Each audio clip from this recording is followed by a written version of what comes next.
Hey friend, welcome back to another episode on the Grace-Filled Leader podcast. In our last episode, we looked at and talked about the instinctive or gut triad of the Enneagram, and today we're going to explore the feeling triad, also known as the heart triad.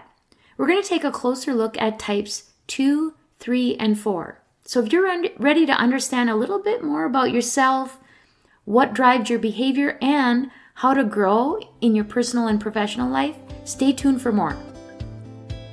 Welcome to the Grace-Filled Leader podcast. Do you want better work-life balance? Do you get stuck in patterns of perfectionism and people-pleasing?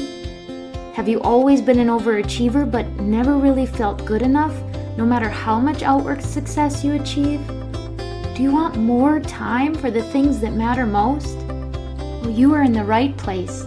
Here on the Grace-Filled Leader podcast, we focus on spirit-driven success and share the secrets to having better work-life balance as a busy woman in leadership. Here you will learn how to set boundaries like a boss, find peace of mind, and reclaim your time for the things that matter most. Hi, I'm Tanya, a wife, mom, leader, and certified Christian life coach. For most of my life, I tried to find worthiness through achievement. I spent decades people-pleasing and pouring myself into my work. I was looking for my value through the approval of others. This led me to feel burned out, empty, and exhausted. I had no time or energy for myself or my family. I realized that I was wasting time and energy looking for validation in all the wrong places. But my life changed when I finally surrendered and God showed me a different way. It is my mission to help you start living the abundant life God has for you. If you're ready to become fueled by grace and find freedom from people-pleasing, if you're ready to multiply your time and impact as a Christian woman in leadership, this podcast is for you. Roll up your sleeves, sister friends. It's time to get after it. Okay, the feeling triad, or the heart triad, consists of types 2, 3, and 4. But before we dive into the feeling triad more, I want to share a perspective about the Enneagram. And I warned you that I'm going to repeat this perspective throughout our Enneagram series this month. And that is that what we don't know about ourselves can ultimately hurt us and those around us. Working with the Enneagram allows us to develop the self-awareness that helps us understand who we are and why we perceive and relate to the world the way we do. The reality is our wounds and the beliefs that we've formed shape the way we see and respond to our circumstances. If we don't develop an understanding of our history and our responses to it, we will be prisoners to it, blindly making the same mistakes and coping in the same ways we always have. Once we learn how and why we see and respond to the world the way we do, we can be more intentional about getting out of our own way, and we are better positioned to listen to the Holy Spirit's leading to become more of the person that God created us to be. So, back to the feeling triad of the Enneagram. These 3 types are primarily driven by their emotions and their need for attention, affirmation, and validation. People in this triad often struggle with shame and how they express or cope with it. Each type has its unique way of dealing with these emotions and their environment. So let's explore each one in a little bit more detail. So first we have type 2, the helper. Helpers are caring and generous and empathetic individuals who strive to be loved and appreciated by helping others. Their core characteristics are that they are warm, friendly, and self-sacrificing. They have a natural ability to connect with others, and they're driven by a deep, deep desire to feel needed and valued. They often put others' needs before their own, and they find joy in being of service to others. Now, when stressed, helpers can become overly involved and intrusive. They may neglect their own needs in an effort to meet others, and they might even become manipulative to get their needs met indirectly through service, and they struggle with resentment if they feel unappreciated. So these are the people that sometimes put themselves out there as martyrs in the service of others. So, however, when they are secure in a more balanced state, helpers are more self-aware and they're able to take care of their own needs while also helping others. They become genuinely altruistic or helpful, offering their support without expecting anything in return. So they aren't as needy for that validation or affirmation.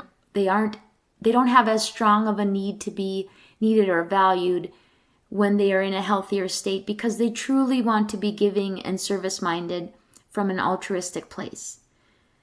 Some tips for growth for the helper or type 2 are: number 1, to set boundaries, to learn to say no and prioritize your own needs if you're a type 2.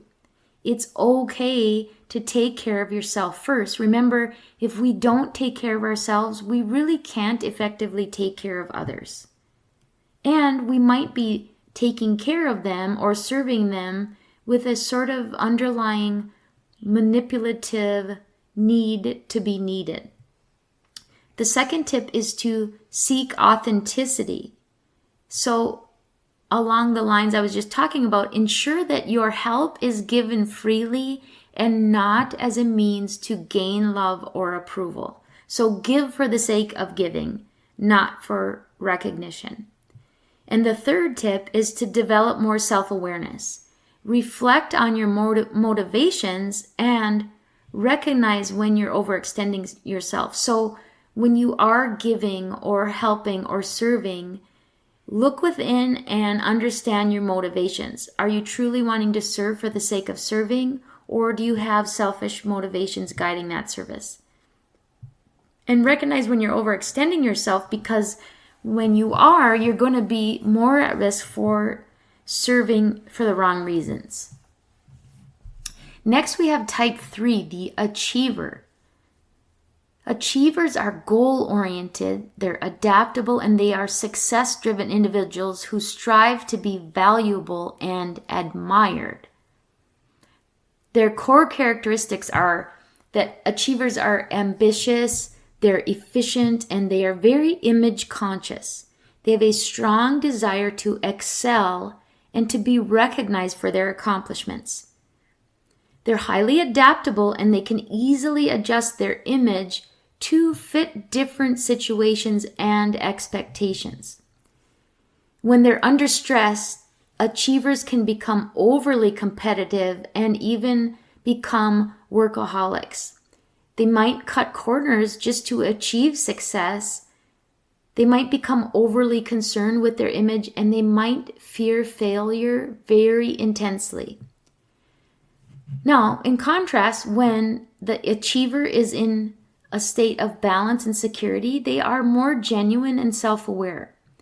They focus on their true desires and values, and their success becomes a reflection of their authentic self rather than a means to gain approval.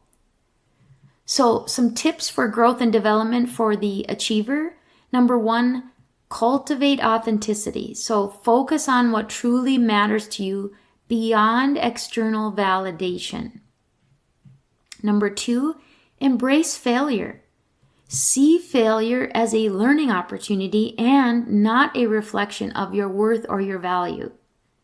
And number 3, learn how to balance work and life. Prioritize your personal well-being and your relationships alongside your professional goals.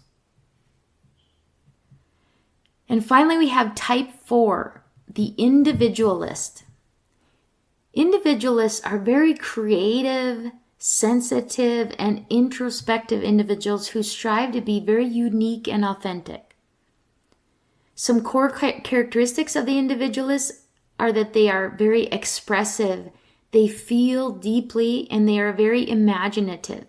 They have a strong desire to understand themselves and express their unique identity. They often feel very different from others, and they can be highly attuned to their own emotional experiences. When they're under stress, individualists can become very moody and withdrawn. They might dwell on what's missing in their lives, and they might feel misunderstood and become overly focused on their own emotions and experiences. In contrast, when they are in a more secure state and balanced, individualists embrace their uniqueness while also staying connected to others. They channel their creativity into productive outlets, and they appreciate the beauty in the present moment.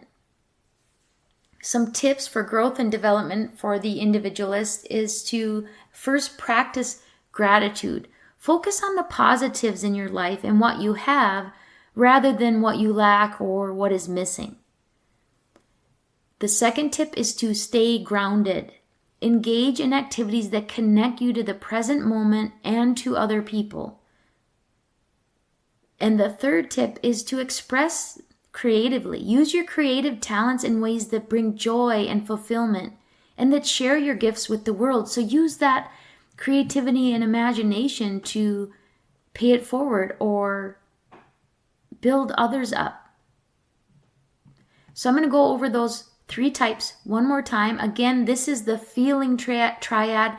This triad struggles with shame as the dominant emotion, and they differ in how they express it or cope with it. So type 2 is the helper. They are caring and generous and empathetic who strive to be loved and appreciated by helping others, sometimes to an extreme in their less healthy state. Areas for growth for the helper are to set boundaries, seek authenticity, and to develop self-awareness. So focusing on serving and giving for the right reasons, not to be needed or valued. Type 3 is the achiever. They are very ambitious, efficient, and very image conscious, sometimes becoming overly competitive, verging on being workaholics, just because they are so concerned with their image and success. So tips for growth and development for the achiever are to, again, cultivate authenticity, focusing on what really matters to you outside of external validation. Number 2, embrace failure, see it as a learning opportunity. And number 3, learn how to balance work with life priorities. And finally, type 4, the individualist. These are the creative, sensitive, introspective types. Their opportunities for growth are to practice gratitude for what they have, to stay grounded in the present and with others, and to express their creativity in positive ways. So I hope that this dive into the feeling triad has given you some insights into types 2, 3, and 4. I know we're just scratching the surface, and we'll talk more about each type in future episodes, but just understanding these types a little bit more can help you recognize your own patterns and patterns in those that either you work with or that you love, maybe family members, which helps to foster better relationship and personal growth. The goal is not to put ourselves in a particular box type, but just use this awareness and this knowledge as a tool for developing ourselves. So in our next episode, we are going to talk about the third triad, which is the thinking triad, and we're going to dive into types 5, 6, and 7 on the Enneagram. Again, if you are enjoying this series or any other episode, be sure to follow the show and please leave a written review. Even if it's a brief review, your feedback helps us grow the show and reach more listeners. If you want even more in-depth exploration of the Enneagram, your Enneagram type, and how to personally apply it to your life and your leadership, go to my website and book a free consult with me at gracefilledleader.com/work with me. It's amazing how understanding your Enneagram type and the blind spots that go with it can really help grow you from a leadership standpoint and a relationship standpoint. So give it some consideration. And in the meantime, I pray that the Lord fills you with gratitude, peace, and His amazing grace. I pray this episode blessed you, spoke to you, or encouraged you in some way.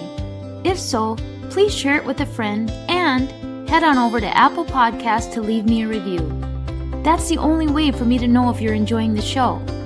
Nothing blesses me more than to hear from you. Also, come on over to our free Facebook community.